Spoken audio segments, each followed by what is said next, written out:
Tonight, grand final fever back in Melbourne. Extraordinary crowds cheer on Geelong and Sydney Stars. But some fans are left fuming as the new look parade on the Yarra falls flat. The latest on a Cat Young Guns race to be fit for tomorrow. Police arrest a driver clocked at more than 230 kilometres per hour. A rude shock for the Treasurer as he offers a grim economic warning. And a second day of big crowds at the Royal Show. Live from Melbourne, 7 News with Peter Mitchell starts now.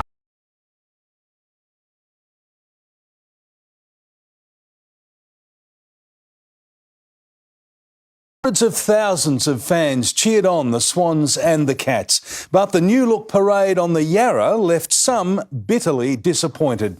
Our team is standing by with live reports on all the grand final build-up. First, Nick McCallum begins our coverage.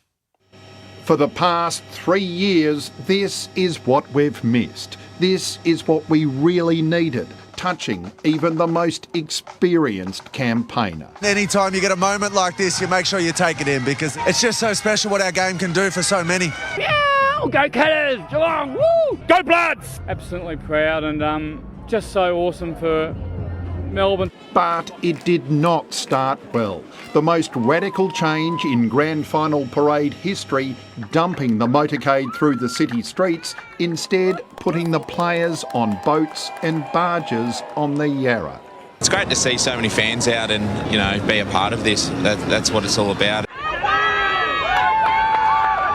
But the flotilla turned around well before the advertised destination, Prince's Bridge, leaving thousands there and on banks below, many of whom had waited for hours, fuming.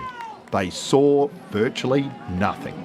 We missed out. Didn't even get to see it. We even brought binoculars, still couldn't see the players. We were up near the bridge. It was very disappointing in the fact that they turned so early. I feel a little bit cheated. A fail for the first attempt at doing something new by the AFL. Even those who could see the players lamented it was all too fast. It was very quick with all the players being on the single barge. Felt like it was over very quickly. I prefer down the street because you can actually be right next to the players. Yeah, definitely. After just 15 minutes on the river, the players docked at Birrarung Ma.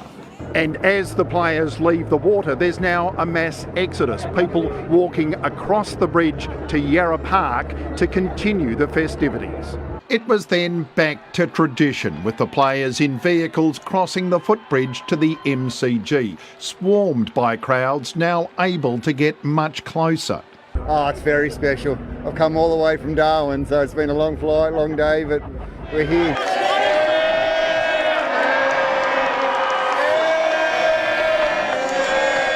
To see so many sort of fans come out and see how big of a game this country is of footy, it's unreal. Go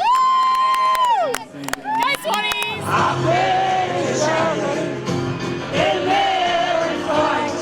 I think this is good for everyone after the last few years to get back and, this is what footy is all about. Sydney's most famous footy family appreciated the impact here. Melbourne really copped it in COVID, so it's just fantastic to see the city alive again. By the time the players arrived on stage, Yarra Park was crammed. The atmosphere is electric. And now, for fans here, a sleepless, nerve-wracking night ahead.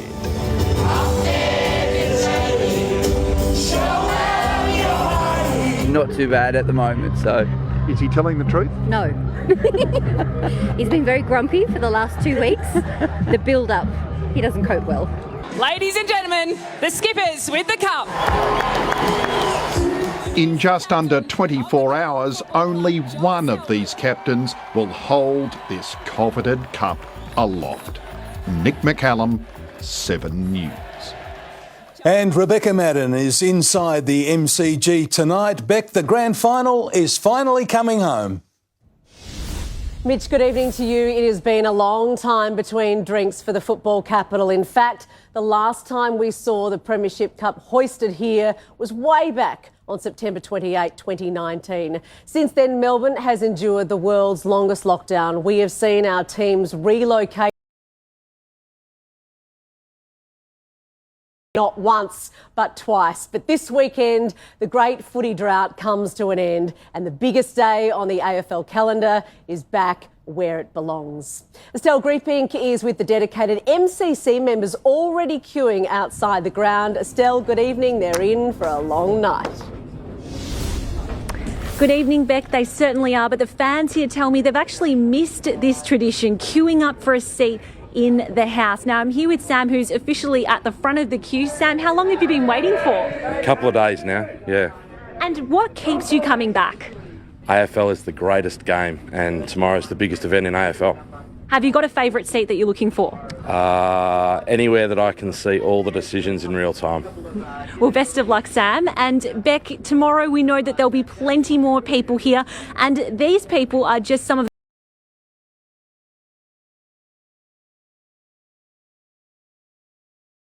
Flying south for the weekend came with a dress code. Excited, but I haven't got my lucky scarf on, so that's a bit of a worry. I've got my lucky jumper and all that sort of stuff, so I've done my bit. Over the 4-day footy festival, 180,000 travellers will flock to Victoria. To come here now, it's all booked out. So too city hotels. 17,000 bookings now confirmed. Our major events calendar brings $2.5 billion a year to the Victorian economy, so spending in hotels, in bars, in restaurants and retail shops. What you can't put a price on, the grand final being back where it's meant to be. None better than the MCG ground, greatest turf, greatest stadium, and it's a community event where everyone gets to enjoy the day out. Cup ambassador Basher Hooley soaking up that feeling we'd all missed. So it's extraordinary. You can just see the buzz driving, throughout the streets in the city. It's huge. There could soon be a buzz around Nell Cooper too, just like the last time the Swans won. Jokingly, I just said, I've got a son, I'll get a tattoo when the Swans win. And they said, they're not going to get a tattoo and they're never going to win. So when we won, I got a tattoo. The 93-year-old so optimistic, she's already booked in for another. Well, I'm pretty confident, and I'm not being stupid, but I think we can beat them. Less committed Cats fans had other options. Their butcher was bursting blue. Yeah, everyone's loving the sausages. We sold out yesterday, so at the moment I'm making some more, and the boys will go at the back and hang them, and out they go. No matter your team, the countdown is now well and truly on. 1, 2, 3! Yeah! To the kick-off we've all been waiting for. Chanel Vella, 7 News. And Beck, your Cats are going to have an emotional moment before the first bounce tomorrow.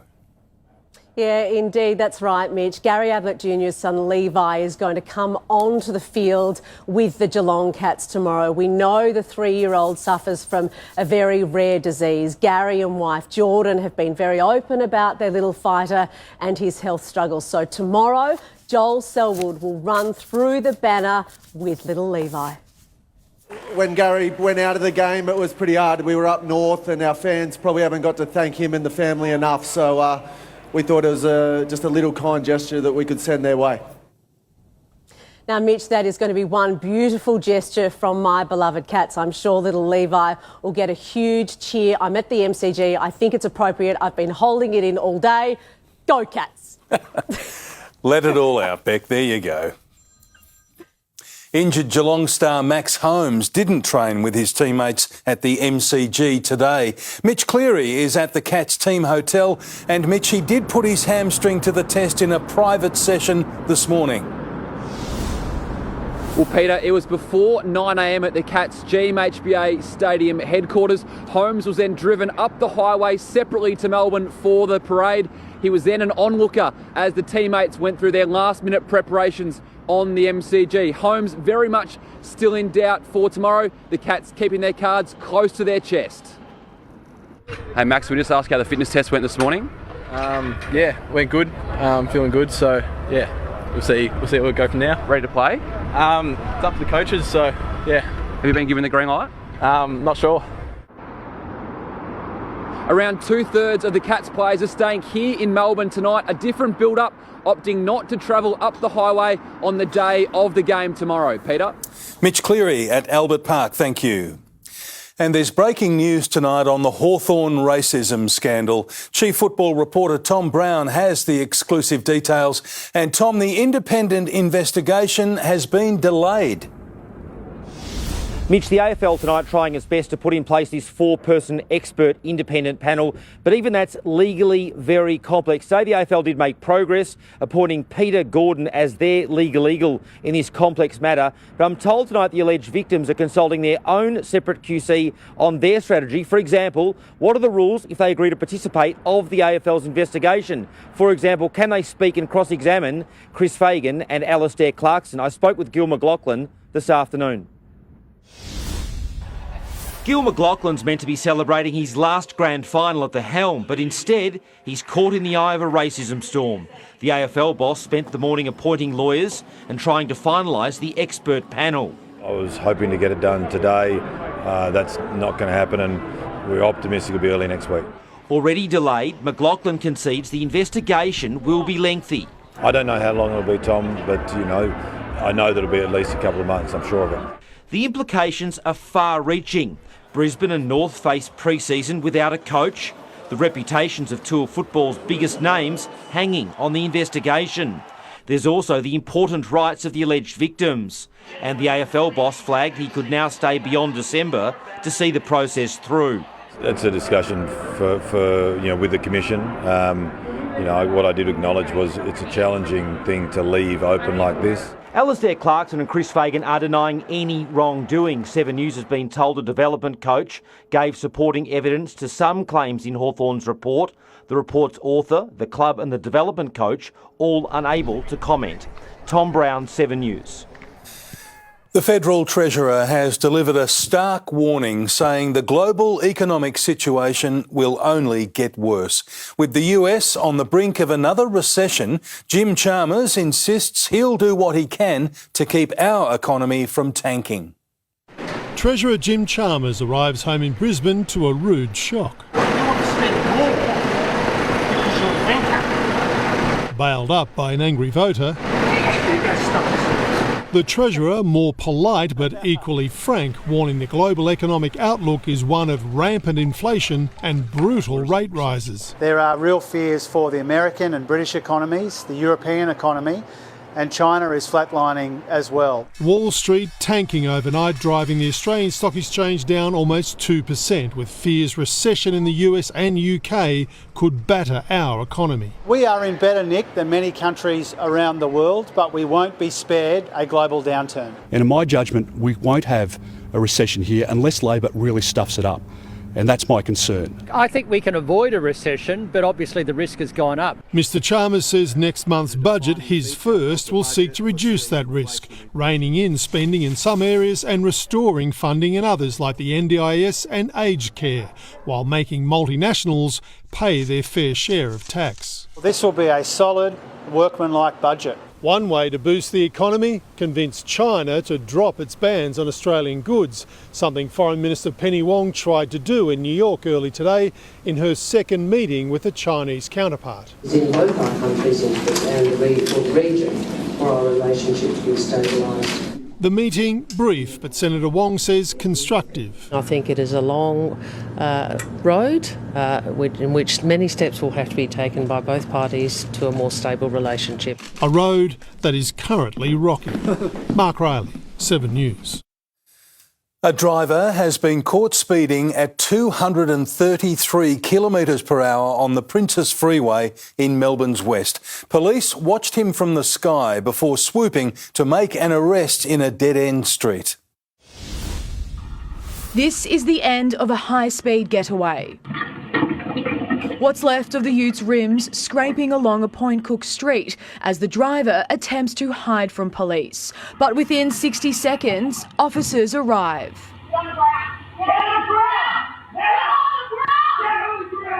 With his hands in the air, he finally surrenders. The ute was first spotted on the Princes Freeway at Laverton, the air wing watching as it reached speeds of up to 233 kilometres an hour. Turning into oncoming traffic, he then did a U-turn and headed back into the city before stop sticks slowed him down. The Greenvale man was arrested and put into the back of a divvy van after a 30-minute chase. His actions slammed by the state's top road cop. It just beggars belief. You wonder what goes through people's minds.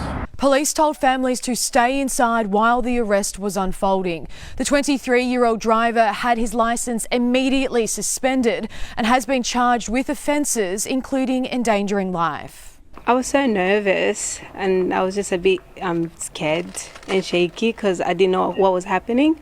He was granted bail to face court again next year. Cassie Zervos, 7 News. After a 15-day suspension, Parliament has resumed in the nation's capital, but it was a day dedicated to tributes to honour the late Queen. The Greens used the opportunity to attack the new King. Now we have a king. We did not elect this man, nor did we, as a people, truly consent to be governed by him. Our head of state should be one of us, an Australian. Normal parliamentary activities resume next week. Massive crowds have again packed the showgrounds for day 2 of the Melbourne Royal Show. But compared to yesterday, organisers were better prepared and the delays were much shorter. Another almighty crowd for day 2 of the Melbourne Royal Show. 45,000 tickets sold, only a fraction fewer than opening day. But yesterday's teething problems quickly became a distant memory. We've made some adjustments today and we've got people in a little bit earlier, improved our streamline of some of our process around ride redemptions and put on some more staff. There was some serious muscle in the tree felling competition. And adorable animals will always be a showstopper. Some people get scared once they give her a little pat. They realise how soft and sweet she is, and it's just amazing to see. But nothing will ever compete with the popularity of this pavilion. What else? Show bags, huh? Yay! Some forking out hundreds of dollars. Oh, too many hundreds. Over 150. Too many hundreds. I'll wait for the credit card statement. I'm not going to even look. Too scary. It's hard to get a sense of just how huge these showgrounds are unless you get up really high. If you can stop and enjoy it for a minute, the view's really nice up here. With another sellout day expected Sunday, organisers have a few tips to streamline the process. I would encourage people to print off their ticket at home, bring in a paper ticket, makes it a lot quicker, and also catch the train. What do you think of the show so far? Is it good? Christy Cooper, 7 News. You've had a big day, Christy. Returning to Tim Watson at the MCG now. And Tim, you've got something there that's going straight to the pool room. Yes, Mitch, I'd love another one of these. Both captains were holding it aloft today at the parade, but in less than 24 hours, only one of them will be able to call it. There's a treasured trophy finally back at the home of footy here at the MCG. Coming up, Joel Selwood laughs off any retirement plans for another day, and how a Swans goal sneak is soaking up the Collingwood tears while his teammate barely breaks a sweat on the MCG. We'll also tell you the plans for the 3 Swans co-captains if they were able to lift this cup tomorrow. Mitch, I'm going to take it home with me a little bit later. We look forward to seeing you later in the bulletin. Thank you, Tim. The boss of Optus has come close to tears, apologising for a cyber attack that's left up to 10 million Australians compromised. We'll have the latest next on 7 News. Also, a man wields a machete in a wild car park brawl near Geelong. A new flood emergency unfolding in southern Queensland. Later, how to help our ageing relatives stay living at home for longer. And I'll show you how much the weather will improve, ready for grand final day. A man has pulled out a machete during a brawl in a shopping centre car park near Geelong. An argument between 5 people turned violent in Corio around 9 o'clock last night. A woman and a man were arrested. 2 other men sped away in a car that was later found in Nor Lane. Optus has traced the source of its cyber attack to Europe while admitting more than 9 million Australians have been compromised. The hackers remain at large as the telco urges customers to keep watch for suspicious activity online. The Optus boss, confronted by the nation's worst breach of private information. But does the buck stop with you? Absolutely. It stops with me, it stops with the Optus team. Potentially 9.8 million records accessed from current and former customers dating back 5 years. In a media briefing, the telco CEO was clearly emotional. Terrible. I think it's a mix of a lot of different emotions. Who the hackers are and where they're from, unknown. It could quite easily, conceivably be the action of a state actor. Or crime groups. As federal police investigate, the AFP will work with Optus to obtain the crucial information and evidence needed to conduct this complex criminal investigation. Optus says passwords and bank details are safe. Data is valuable, and there doesn't need to be financial data leaked to have a financial impact. And it's left Optus customers on edge. Because I've just looked at my separate cupboard I trying to use rental, and yeah, it's been hacked, but my card's probably linked to my phone. A lot of companies are being hit with cybercrime, and the good thing with Optus, at least they notified people pretty quickly. Optus says for now there's no evidence any private information snared in the attack has been misused, but against fraudulent behaviour, its customers remain the best line of defence. In the next few days, all the telco's customers will be contacted, urged to watch for anything suspicious as Optus reviews itself right to the top. Absolutely, it's on my watch and I need to take full accountability for that. Chris Marr, 7 News. Parts of Queensland have copped more than 300 millimetres of rain in just 24 hours. Holiday makers at a Gold Coast caravan park had a rude awakening, forced to flee due to flash flooding. The deluge also led to landslips, cutting off entire communities. Conditions were wild offshore too, with a tinny capsizing in rough seas, forcing the rescue of 2 teenagers. The weather system is now tracking away from the coast. Moscow has begun its controversial troop call-up as young Russians flee the country to avoid being drafted. Vladimir Putin's plan, backed by nuclear threats, has caused uproar and even a walkout at the United Nations in New York. Putin's giant military call-up begins and Russians respond. Many angry at their president's ordering 300,000 reservists to the war in Ukraine. Others scramble to avoid it. On the Russian border, queues. As well, a rush on one-way plane tickets to leave the country. And Google records a spike in Russia of searches for how to break an arm at home. This, as the world's premier meeting of diplomats tears into Putin's plan to annex Ukrainian territories. With war crimes, with torture, with rape, even of children. Foreign ministers meeting at the United Nations heard from Russia's Sergei Lavrov. What is particularly cynical, he says, is the position of countries who pump Ukraine full of weapons. Australia among Ukraine's military helpers, the US leading with $23 billion in military help. If Russia stops fighting, the war ends. If Ukraine stops fighting, Ukraine ends. Russia's spokesman chose not to sit through the speeches. He has left the chamber.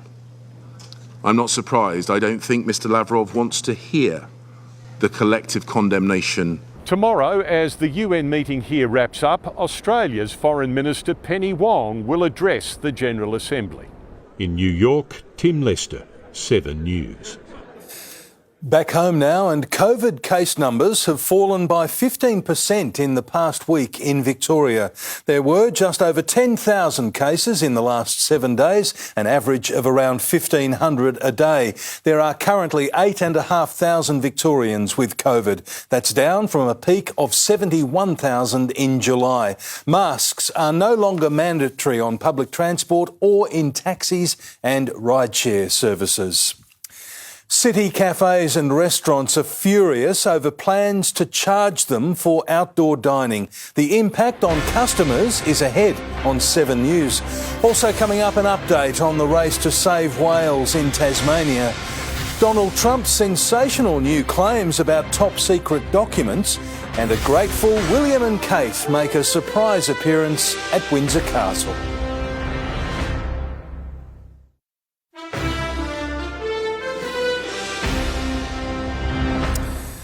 CBD restaurants and cafes could soon be slapped with a bill for outdoor dining. The council wants to bring back permit fees that were waived during the pandemic, but struggling traders say it's too soon. After 2 years of free trade for alfresco dining, permit fees are back on the table. It's another cost, and we're getting prickled with these costs in everything we do. Melbourne City Council has waived more than $2 million in outdoor permit and busking fees since COVID hit. Now, councillors want to bring them back. I don't think the timing is right. We're still trying to get by weekdays. We don't have enough customers. The CBD without office workers and without residents is a ghost town during the week. According to council, retail spend soared to $353 million in July, almost 20% more than before COVID. Council also claims foot traffic is up, although according to its own reports, the monthly average for visitors to the city this year is 16.5 million people, compared to almost 22 million visitors each month during the same period pre-pandemic. Now's not the time to penalise business. We know we haven't fully recovered. Let's get everybody back in the CBD, then we can start to look at reintroducing the fees. Council plans to reintroduce permits from November with a 50% discount until next June. Buskers and businesses in the Docklands would have a little longer to prepare, with a waiver on fees for 8 months. Councillors will vote at a meeting next Tuesday. Christy Mayer, 7 News. Rescuers are still fighting to save the last surviving whales stranded off Tasmania's west coast. Some of the 35 animals have become beached for a second time, while crews are struggling to get a hold of another 3. We're still trying to access them. Tidal conditions have still prevented us from getting to those 3 in particular whales. This is the 3rd day of the rescue operation. More than 200 whales have died in the mass stranding. The effort will soon turn to disposing of the carcasses. Former US President Donald Trump is claiming he personally declassified top-secret material found in an FBI raid of his Florida home. If you're the President of the United States, you can declassify just by saying it's declassified, even by thinking about it.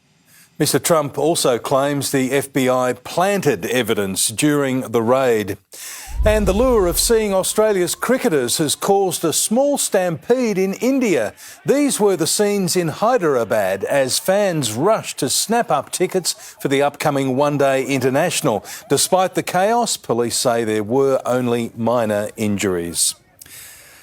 The Prince and Princess of Wales have made an appearance in Windsor to thank the staff and volunteers who helped with the Queen's funeral. It was an unexpected royal outing during the official mourning period. In a period of personal reflection, public thanks. The Prince and Princess of Wales in Windsor praising the army of stewards that helped choreograph this week's historic goodbye. It's extraordinary from the family's perspective. Thank you very much. 2 genuinely lovely people, genuinely wanted to come and meet people to say thank you. It means everything to us. It does. The return to work while still officially in the traditionally private week of mourning. The future king, though, focused on a different kind of throne, Portaloos, prompting questions from William. They popped up near our house. I was like 80 and I was like, who's going to use it? All part of the 10 days of preparations the Walesers say they watched from the car window during the daily school run. I had to say to her, it seems strange the future Queen doing a school run. And he said, I do it as well. Back in London, tributes continue to be laid here in Green Park, but come next week, the many tons of flowers that have been put here by mourners over the past 2 weeks will be collected, mulched and composted, spread over the city's royal gardens, a cause close to the late monarch's heart. And new flowers will grow up from that, you know, in a glorious memory, I think. Yeah, that would be pretty cool. In London, David Woywood, 7 News. The mother of a British tourist who was murdered in the Australian outback is pleading for help to find his remains. The details are next on 7 News. Also, what's behind the share market's rough end to the week? A flying kangaroo on the loose at the airport and helping our elderly relatives to stay living at home for longer. The parents of murdered backpacker Peter Falconio are pleading for help to find their son's remains. The British tourist was fatally shot in the Northern Territory more than 20 years ago. His 72-year-old mother has broken her long silence, saying, "Our pain is always with us. We want to bring Peter home." Falconio's killer is unlikely to be released from prison under the Territory's no body, no parole legislation. As we saw earlier, it's been a sorry day on the share market to bookend a horror week. Finance editor Gemma Acton has the details. Thanks, Peter. A soggy end to a sorry week for the ASX 200, which shed 126 points to close at 6,575. Technology and consumer stocks took the brunt of the pain, with Afterpay owner Block falling 9%. The Aussie dollar has steadied just above 66 US cents heading into the weekend, while oil is set to finish lower for the fourth week in a row, now back below 90 US dollars. And every year, Bloomberg checks how much more customers are paying for a standard American diner meal. Overall, a club sandwich, fries, ice cream and cola is 13% pricier than a year ago, not helped by the price of lettuce jumping by 34%. Peter. Thanks, Gemma. Australians with ageing relatives can access a program that helps them live at home independently for longer. It's designed to ease the stress of worrying about how they're coping on their own. John and Thelma Batsey were married for 60 years. When she passed last year, she'd been living at home. When you get to our age and things go pear-shaped, you just don't realise that you do need care. With the help of carers like Cheryl, the Batseys stay together through sickness and health. It is beautiful to see people in their own home with their families and getting a service that they need. Now Cheryl has John's ear. She bloody well talks too much. But she's helped him stay in his own home and live a life he wants.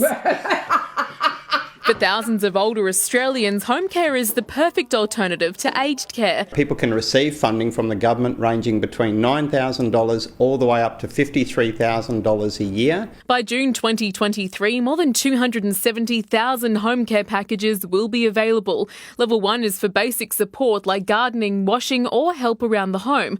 Level 2 is for those who want independence but need help with shopping, transport or personal care. Level 3 might need home modifications, social support and help with medication, whereas Level 4 includes daily high needs help like the kind you'd get from an at-home nurse. It's company, companionship. Everything comes under care. Everyone over 65 years old is eligible, over 50 if you're Indigenous. All you need is an ACAT assessment. Visit our website for more details so you can stay at home and be as independent as possible. Jordan Bissell, 7 News. There are more signs Victoria's kangaroo population is creeping into Melbourne's suburbs. A flying kangaroo of a different kind was spotted at Melbourne Airport. It hopped through an area near Terminal 4 in front of shocked passengers. We are counting down to a new chapter in AFL history at the MCG. Tim Watson's there, and Tim, the Cats and Swans players have completed their final preparations. They have, Mitch. Both sides had a light run here on the G this afternoon. Up next, we're live with the latest from inside both camps as the Cats prepare for a selection dilemma. The skipper laughs off retirement plans, why Tom Papley has had the last laugh, plus details on who will lift the cup for the Swans tomorrow. The Magpies swoop on 2 recruits ahead of the trade period, and the Socceroos strike back ahead of the World Cup. Welcome back to the MCG, where in less than 24 hours we'll have a new AFL Premier. We have reporters at both the Cats and Swans team hotels tonight. Let's begin with Mitch Cleary, who's with Geelong. And Mitch, there's still some intrigue surrounding the Cats' final lineup. Well, Tim, even after Max Holmes' fitness test this morning, Geelong is yet to make a call on his spot. Right now, defender Mark O'Connor is the Cats' 23rd man. If Holmes is ruled out, O'Connor will come into the starting lineup. That would then leave Sam Menegola or Brandon Parfitt as Geelong sub. It's been a quiet build-up, a relaxed build-up for the Cats here in Melbourne tonight. Chris Scott going for a light jog with plenty on his mind as he weighs up a big selection call for his final lineup tomorrow. Max Holmes confined to a tracksuit behind closed doors. Sevens cameras capturing the youngster talking to physios as teammates went through final preparations on the MCG. The wingman driven up the highway by Premiership hero Harry Taylor after his secret fitness test before 9 a.m. at GMHBA Stadium. Geelong's injury mystery now in the hands of Chris Scott. Ready to play? It's up to the coaches, so yeah. Have you been given the green light? Not sure. It's absolutely not a no. We just need to make sure that we spend the requisite time over the next little bit sort of working through whether, you know, he's absolutely right. Irishman Mark O'Connor on standby as first emergency. Versatile countryman Zach Tui ready to play wing if required. I tend not to find out where I'm playing until 10 minutes into the game, so much less 2 days out. So it probably won't change my role. Geelong's current list has been called Dad's Army, but they've been turning heads all year. They go into the decider as the oldest team in AFL history, not that the skipper is concerned. That's okay. They can still get around the ground okay, and been really proud of what they've been able to do so far, and yeah, they've still got one more in them. Selwood to make a call on his future after his 40th final, breaking Michael Tuck's all-time record. Another one trying to push me out the door, but that's okay. I play every game like it's my last. This one will just be the same. History awaits, so we're going to make sure we grab that as a team. Mitch Cleary, 7 News. Well, it's hard to believe, but there's more history up for grabs for Lance Franklin tomorrow. Andrew McCormack is at the Swans team hotel in Macca. Franklin has one of the game's greatest ever goal kickers in his sights. Well, Tim, Buddy needed 4 goals back in round 2 against the Cats to reach that magical 1,000 mark. 4 goals tomorrow, and he'll draw level alongside the great Jason Dunstall, the Hawks great, in second on all-time goals kicked in finals. Now, the Swans' 3 co-captains, Luke Parker, Callum Mills and Dane Rampy, they plan to jump on the premiership dais together to lift the cup as a trio. So we could get a trio lifting the premiership cup. That's if the Swans can cause an almighty grand final boil-over tomorrow.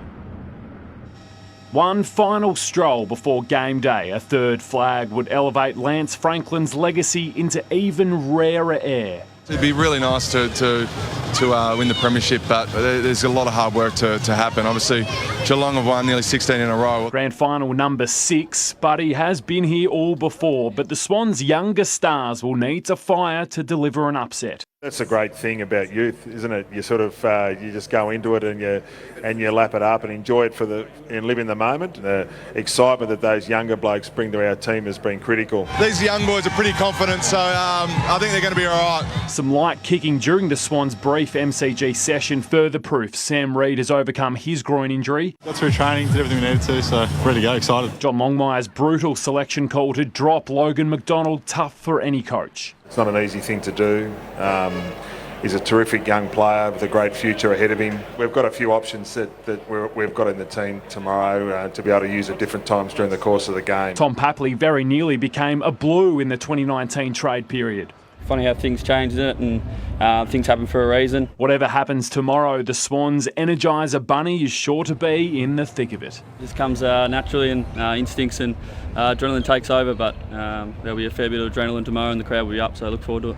As for settling the nerves tonight... Yeah, Moonee Valley's on tonight. I don't mind one there. I don't mind a couple there, so it'll be nice to relax and have a punt. Andrew McCormack, 7 News.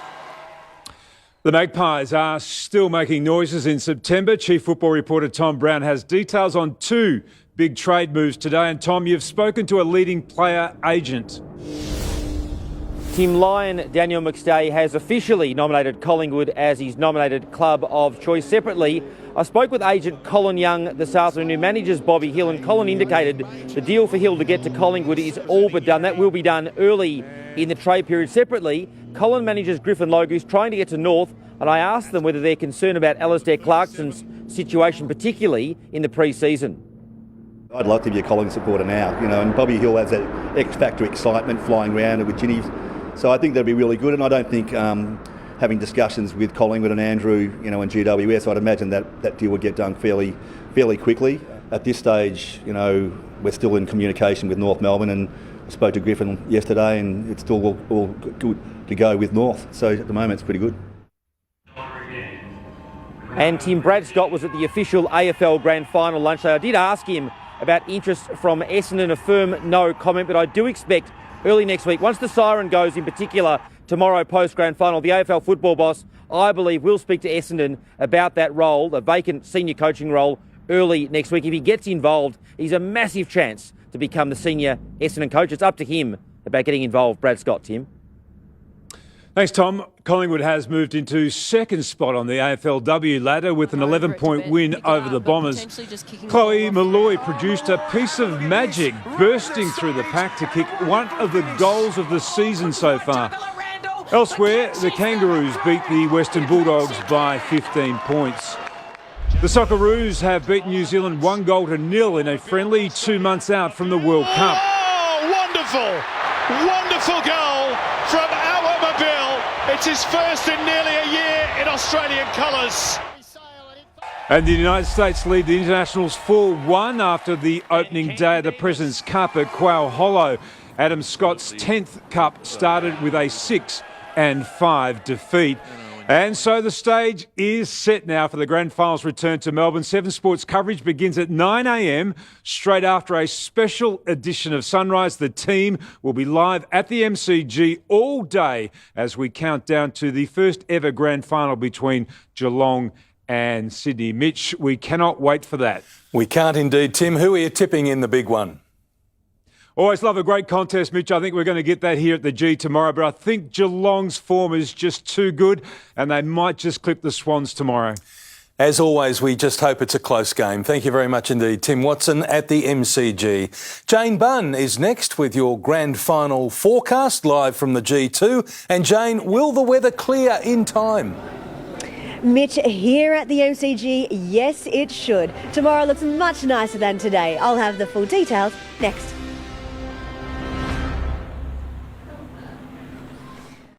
Sydney Swans legend Warwick Kappa, Geelong great John Sammy Newman, the other Grand Final showdown, exclusive Weekend Sunrise, Saturday.